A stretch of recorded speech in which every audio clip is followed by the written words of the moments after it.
ខ្ញុំបាទសូមជម្រាបសួរលោកគ្រូខ្ញុំឈ្មោះឈឹងវណ្ណនៃក្រុម SU1423 ថ្ងៃនេះខ្ញុំនឹងមកបង្ហាញអំពីវីដេអូ demo សម្រាប់ project midterm គឺ Post Mobile App ចំណែក Post Mobile App ខ្ញុំគឺខ្ញុំមានជា3 class មានដូចជា main dark product dark ហើយនិង product page.dark ហើយខ្ញុំមកបង្ហាញដំបូងគេគឺ product main dark សម្រាប់ខាងលើកូដមួយកញ្ចប់ខាងលើនេះแล้วก็มีกញ្ចប់ខាងលើនេះគឺយើងប្រើសម្រាប់ដែលមាន widget builder ហើយនឹង virtual green គឺយើងប្រើសម្រាប់ output និង design របស់ចំណាប់បទខាងលើនេះវាជា post project midterm ហើយនឹងយើងកាត់ដាក់ add ដូចជា logo ក្នុងការ control រុញសម្រាប់ទិញយកពណ៌សហើយនឹងពណ៌បៃតងហើយនេះគឺជាកូដដែលបាន modify ឡើងគឺខ្ញុំមានបានប្រើប្រាស់ដូចជា theme គឺខ្ញុំយក use material 3 true ហើយមាន body builder ហើយនឹង home builder ខ្ញុំប្រើប្រាស់ជាមួយនឹង app bar មាន background ខ្ញុំយកដូចជាពណ៌បៃតងហើយនឹងពណ៌សហើយនេះគឺជា title text ខ្ញុំដូចជាខ្ញុំបានបង្ហាញក្នុង web តាមរយៈ web គឺ post midterm អញ្ចឹងអានេះជាការ modify ហើយនេះជា icon ដែលដាក់តែបានឃើញខាងស្ដាំដៃមិញនេះតែបានឃើញហើយនៅខាងស្ដាំដៃនេះជាការ modify លើ app icon នឹងជាពណ៌សដែលមានការប្រើប្រាស់ជាមួយនឹង snack bar Scratch Messenger of context and snow snack bars មានវា duration scan ចំនួនវិនាទីគឺ1 background context from AG ខ្ញុំដូចជាយក color លេខ color ពណ៌ 199.0.0 ហើយ content ខ្ញុំយកវា align នៅកណ្ដាលឆាលខ្ញុំយក text មាន welcome to cards ហើយចំពោះផ្នែកទី2គឺជា body វិញខ្ញុំប្រើជា body listing ហើយក្នុង body នេះគឺខ្ញុំបែងចែកជា3បែងជា2ឆាលគឺឆាលទី1សម្រាប់ក្តោបទៅលើទាំង3នេះគឺជាទៅលើ column ទាំង3មានដូចជា total of today total order និង total spelling item ហើយឆាលទី2គឺគ្រប់គ្រងទៅលើ quick action មានដូចជា new sale add product history ហើយនិង total profit ហើយនេះគឺជា code modify សម្រាប់column មួយដែលខ្ញុំប្រើជាមួយ body list view វាជា children មួយខ្ញុំប្រើប្រាស់ padding វាដូចជា padding column spacing with decoration box shadow gradient linear gradient សម្រាប់ gradient ប្រើប្រាស់ linear gradient មាន border radius ខ្ញុំយកចំនួន15មាន chart padding ខ្ញុំយក padding វាគឺ horizontal ខ្ញុំយក15ហើយ vertical យក15 horizontal យក25និង vertical យក15ហើយគឺជាឆាដូចគ្នា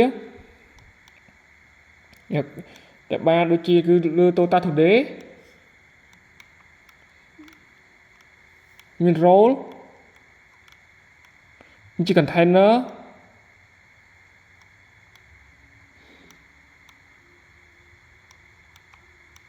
ហើយនេះគឺជាការសរសេរកូដសម្រាប់ total order នេះគឺជាការ modify order យកវាពណ៌ខៀវយកទំហំពណ៌និងការនេះគឺយើងយកលក្ខណៈដូចទី1ឲ្យបានបញ្យល់ខាងលើ total order មាន role មាន container ដូចគ្នាមាន offset មាន hex មាន width មាន offset បើ width យើងប្រើមួយ double infinity hex ខ្ញុំប្រើយកកម្ពស់វា130មាន box decoration យក box decoration មានក្នុង box decoration មានជា box shadow ខ្ញុំយកជា color រាង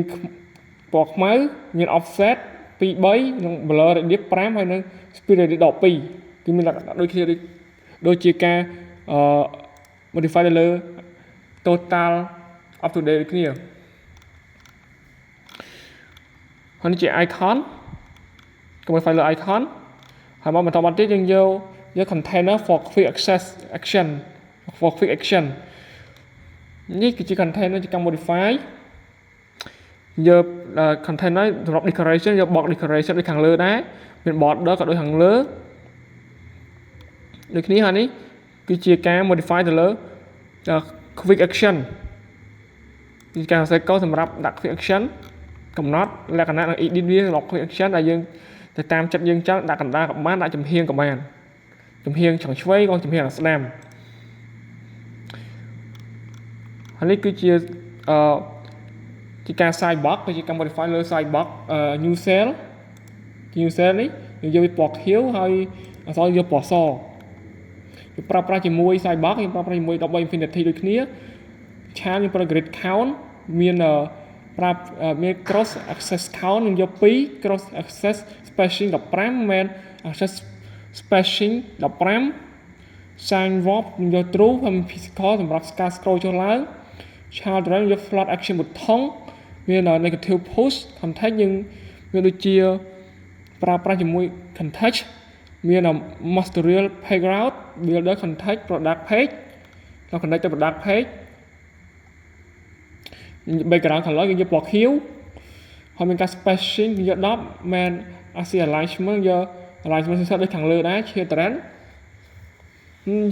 shear trend គឺការកាត់ icon នេះជាដាក់ icon ជាសញ្ញាបូកហើយមកដាក់កំប៉ុងចំនួន number ចំនួនលេខយើងធំបន្តិចគឺ255 23ដើមទាំងអស់ហើយចំពោះទី2គឺហើយនេះគឺវា icon មកនេះ text new cell ចាំមើល file លើ text នេះគឺជា new cell សញ្ញាបូកនិង new cell ហើយមក float button ជាការ edit ដូចដែរ box decoration នេះគឺជាការហើយមកមួយកូដនេះចាប់អំពីនេះម្ដងនេះគឺជាការ modify សម្រាប់ icon add product ខ្ញុំយកពណ៌ក្រហមហើយយក icon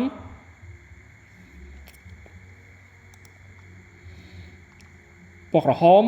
នេះគឺជាការ add គឺជាការ modify code សម្រាប់ការ add product ហើយមាន container មានដូចជា container ហើយ container មានដូចជា history ហើយនឹង traffic នេះតទៅនេះដល់នេះបន្ទាប់ពី code container នេះរហូតដល់ container នេះគឺជាការ modify សម្រាប់ឲ្យការសរសេរ code ដែលបង្ហាញ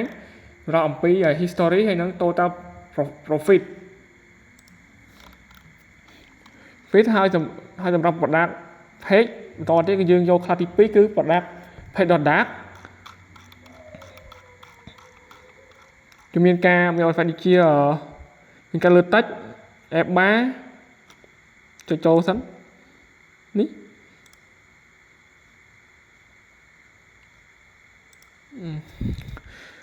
មានការដូចជា app bar សម្រាប់ search ហើយនឹងមានការcode app bar នេះគឺយើងប្រើប្រាស់ដូចជា body review ដូចគ្នាមាន structure true ហើយមានការបង្កើត shear trend container មានការបង្ហាញលើ QR code ដូចជានៅការបង្ហាញ QR code នៅខាងស្ដាំដៃនៅ align ខាង right យ៉ាងស្ដាំហើយមានការ search by QR ឬក៏ name ដូចយ៉ាងលើនេះការ search ហើយនេះគឺជា QR ហើយមានការ edit លើ container ដូចគ្នាក៏ដូចពីដើមដែរគឺយើងយកការ edit លើ container មានយក cross សម្រាប់ cross access យើងយក count គឺចំនួន2ហើយយើងចម្ងាយវា main access spacing គឺ15 charge aspect ratio យើងយក 0.55 គឺជា size នៃ shear trend cross access spacing យើងប្រើដូចគ្នាហើយចំពោះមានដូចជា silver grid with fixed access count គឺជា item សម្រាប់ការដាក់កំណត់ item count បង្ហាញចំនួនប្រមាណជាយកខាងនេះខ្ញុំយកចំនួន4ការបង្ហាញចន្លោះ2តែខ្ញុំបង្ហាញចំនួន4នេះសងខាង2ហើយសរុបចំនួន4ហើយមានការ edit ជា box shadow final product គឺជា product page យើងប្រើប្រាស់ជាមួយ container padding child ដោយលក្ខណៈដូចពីក្នុង main data ដូចគ្នាហើយ border radius ក៏មានការដូរពណ៌បន្តិចបន្តួច child padding ហើយនេះគឺជាការកំណត់លើការ error ឲ្យវាចេញរូបភាពដូចជា logo ជា broken icon បើសិនណានោះគឺមិនដល់ link ឬក៏ product link ដែលយើង copy ពី internet ដែលគេមិនអាចអនុញ្ញាតឲ្យបង្ហាញនៅក្នុងហ្នឹងឲ្យបញ្ចេញជា broken product ឬក៏ broken icon ហើយនេះគឺជា text វាដូចជា product name ហើយការ modify លើ text វាជា product name style text style product description modify លើ stock product stock text ហើយនឹង product text នេះគឺជា product price ការ modify លើ price container card នេះការ add card add to cart នេះ card ដែលមានការដាក់ logo ពណ៌ black វាពណ៌ black គឺក៏ពណ៌ខ្មៅប្រផេះមានការយក hack វាគឺកម្ពស់យក450វិញយើងយក double infinity 10 children គឺជា container children គឺយើងចុចដូចជា container និង decoration ប្រើដូចជា main dark ដូចគ្នា box decoration border box decoration ប៊ូតុងយក border size មាន consist color from នេះជាលេខកូដហើយយើងលេខកូដដូចជាខ្មៅផេះយកលេខកូដ color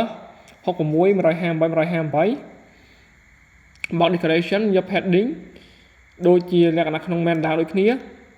នេះជា expand មានន័យថាយក expand វាគឺយើង expand សម្រាប់ icon ដូចនេះ expand គឺតម្លៃទំហំយកវាចំនួន 70 icon shopping cart shape cart is empty នេះជា box ជាការ modify លើ box icon ដែលបានបង្ហាញហើយនេះគឺជាការ modify លើ box icon ទី2នេះក៏ children child ជាឆាមួយនេះគឺជាជាពណ៌ខ្មៅប្រផេះហើយ cart is empty បាន modify នៅចំកណ្ដាល axis align center ហើយមាន container ហើយ container ហើយកូដពី container នេះមកដល់ខាងក្រោមនេះគឺជាការ modify របស់វាអំពីបង្ហាញអំពីកូដនេះ total modify យើងដាក់ឆ្វេងស្ដាំ total ដាក់នៅខាងឆ្វេងហើយលេខកូដ00ដាក់នៅស្ដាំវាដូចជាប៊ូតុង clear និង check out យើងប្រើប្រាស់ដូចគ្នាយើងប្រើប្រាស់ជាមួយ container ដូចគ្នាលក្ខណៈ container យើងប្រើប្រាស់ខ្មៅប្រផេះជាលេខកូដហើយ container យើងយក padding មាន horizontal និង vertical សម្រាប់ box decoration នេះគឺជាការ modify ទៅលើ adjust cinematic គឺយើងឆានប្រើជា roll យើងយក text size total ហ្នឹងយើងយកចំនួនfont size យើងចំនួន17ហើយលេខដែលបានបង្ហាញនៅខាងឆ្វេងដៃគឺយើងយក00វាជា style text ហើយនេះគឺជាលេខ color លេខ number គឺសម្រាប់$0នេះគឺយើងយក255 11 128 15ហើយបន្ទាប់មកទៀតយើងយក container មួយទៀតខាងជា container ខាងក្រោមគឺមាន container ដែលបង្ហាញអំពី container ខាងក្រោមមានដូចជា clear និង check out នេះការ edit ទៅលើ clear និង check out នេះជាកូដគឺមានលក្ខណៈដូចមុនណានេះកូដសម្រាប់ការ clear child clear ហើយនេះគឺជាកូដដែល modify លើ child check out ហើយមួយនេះគឺជា product ID ដែលយើង import ចូលមានការ class category មុននឹង import product ណាចូលយើងត្រូវបង្កើតជាមួយយើងត្រូវបង្កើត class category ហើយម្ដងនេះយើងត្រូវបង្កើត class product ដែលបំពេញមានដូចជា ID name ហើយនិង category ហើយមកនេះគឺជា ID name ដូចគ្នាសម្រាប់ product ID name price stock category image and description ហើយនេះគឺជា product product require វាការ require ឬក៏ return final គឺជា product របស់បញ្ចូល rồi lúc phim rồi tam rẽ link nhưng mình buôn bật đá hơn một háng nhưng ra với tam rẽ git nhưng mà ní nhưng mà bằng háng mình buôn bật đá hai bật đá là mùi níแต่khi bằng háng nhưng chi chộp lẹ khan đi nhưng rồi vì chộp lẹ không lẹ khan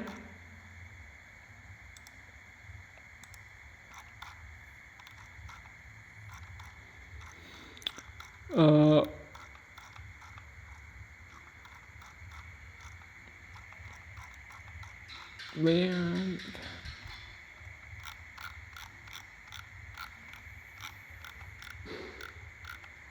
mới này là bạn lại khan icon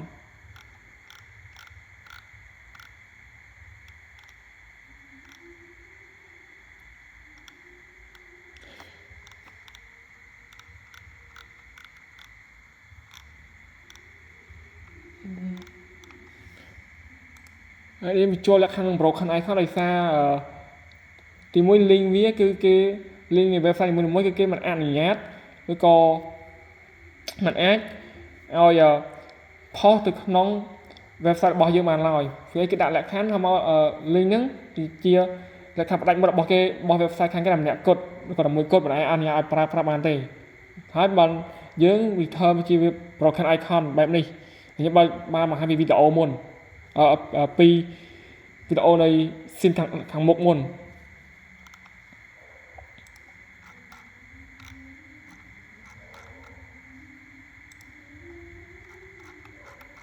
nè nè chỉ broken icon mà đó cho lẹ khăn nắng người ta này thì mỗi link cái anh nhát áo ấy post từ trong website đặt tay kia phải post link như lúc phim nó kiểu post tại trong website cái là mỗi code bơ cho lẹ khăn bạn tha link như mình áo ấy post tới ở việc cho lẹ khăn bạn năng nhưng sai lẹ khăn bạn năng là phải bằng hàng nè